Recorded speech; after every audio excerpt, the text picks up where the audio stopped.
है। उन्हें लगता है कि ये लड़के शायद घर का कामकाज संभाल लेंगे, लेकिन उनके तीनों घर जमाई बहुत आलसी थे। वो नौकरी भी नहीं करते थे और बाहर का काम भी नहीं। कावेरी जी ने अपनी बेटियों से कहा कि वो प्रेगनेंसी का बहाना बनाकर अपने पतियों को सबक सिखाए। अब सुनिए आगे। मम्मी, आपने जैसा कहा था हमने वैसा ही किया, लेकिन देखिए ना, विवेक का हाल तो वैसा का वैसा ही है।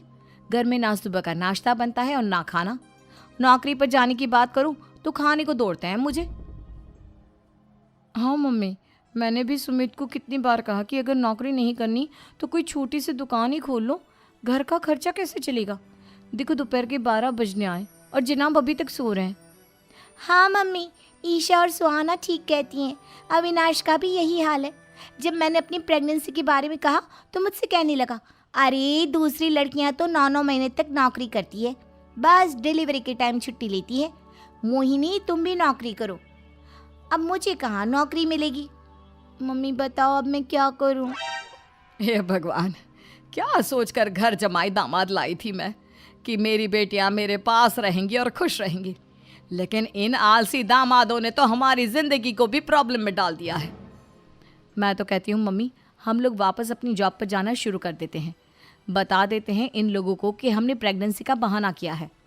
नहीं नहीं बेटा, ऐसी गलती भी मत करना। अगर तुमने ऐसा किया तो इन तीनों की आदत और ख़राब हो जाएगी। अरे आज नहीं तो कल कभी तो तुम प्रेग्नेंट होगी, तब वापस यही प्रॉब्लम आएगी। तब क्या करोगी तुम तीनों। हाँ मम्मी, आपकी बात तो बिल्कुल सही है। इन लोगों को तो सुधारना ही पड़ेगा। लेकिन कैसे?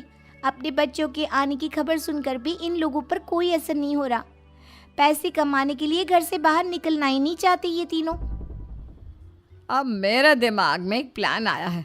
तुम तीनों चिंता मत करो, उन तीनों को बुलाओ, फिर मैं बात करती हूँ। थोड़ी देर बाद कावेरी जी अपने तीनों दामादों को सामने बुलाकर अपनी बात कहना शुरू करती हैं। अविनाश, सुमित और विवेक, देखो बेटा, मैं ना तुम तीनों से बड़ा प्यार करती हूँ, इसीलिए तो तुम्हें घर जमाई बना कर रखा है मैंने। अरे मम्मी जी, सीधे सीधे कहिए ना, क्या बात है। प्यार तो हम भी आपको बहुत करते हैं। अरे मम्मी जी, आपकी इज्जत भी बहुत करते हैं। अरे भाई, आपके जैसी सास और कमाने वाली बीवी सबको मिलती है क्या? हाँ मम्मी, विवेक और सुमित ठीक कह रहे हैं। आपकी बेटी से शादी करके मेरी तो ज़िंदगी ही अच्छी हो गई है। जानती हूँ मैं, और ये भी जानती हूँ कि तुम तीनों अपने अपनी बीवियों से बहुत प्यार करते हो।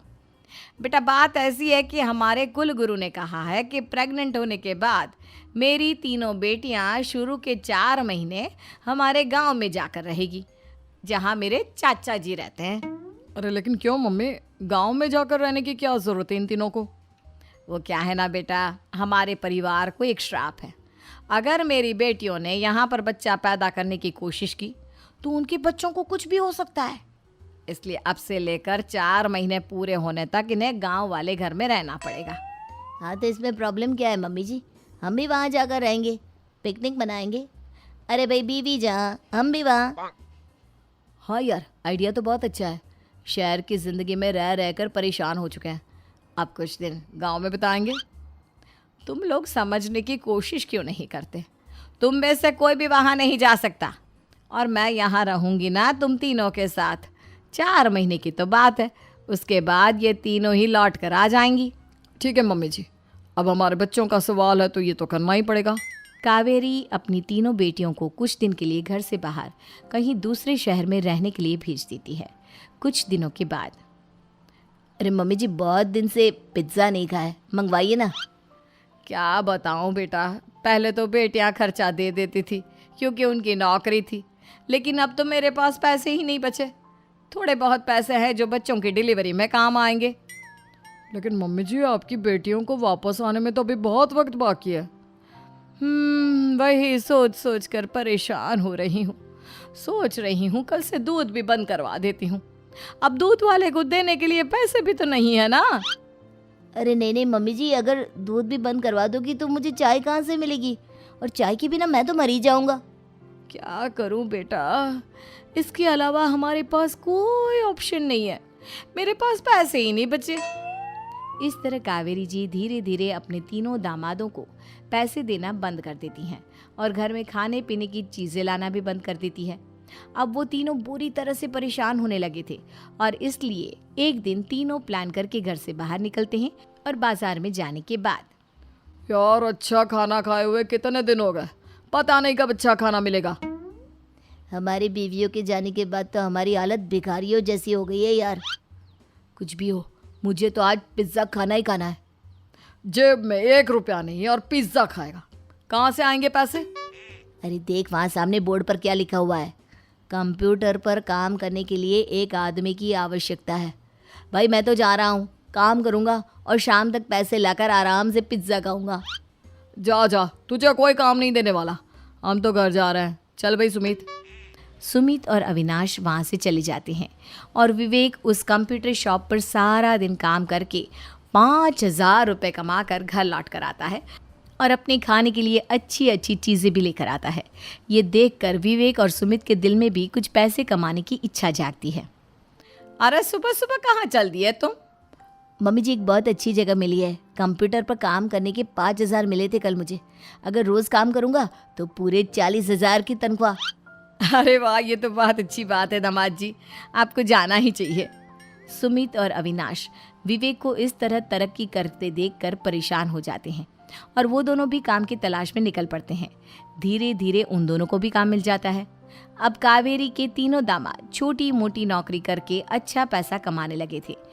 एक दिन कावेरी उन्हें अपने पास बुलाती हैं। अरे वाह, विवेक 40,000 कमा लेता है, अविनाश 60,000 और सुमित तुम भी 40,000 के आसपास कमा ही लेते हो। कुल मिलाकर तुम अच्छे खासे पैसे कमा रहे हो बेटा। हाँ मम्मी जी, बहुत मज़ा आता है जब महीने के एंड में मोटी रकम हाथ में आती है। पूछिए मत मम्मी जी, घर में रहकर रोटी बना बना कर और तो जैसा महसूस होने लगा था मुझे तो। हाँ बेटा, तुम तीनों की बात तो बिल्कुल ठीक है। और जानते हो, अब तुम तीनों की पत्नियां भी वापस लौट कर आने वाली है। लेकिन मम्मी जी अभी तो उन्हें गए सिर्फ 2 महीने हुए हैं, आपने तो कहा था वो 4 महीने के बाद लौट कर आएंगी।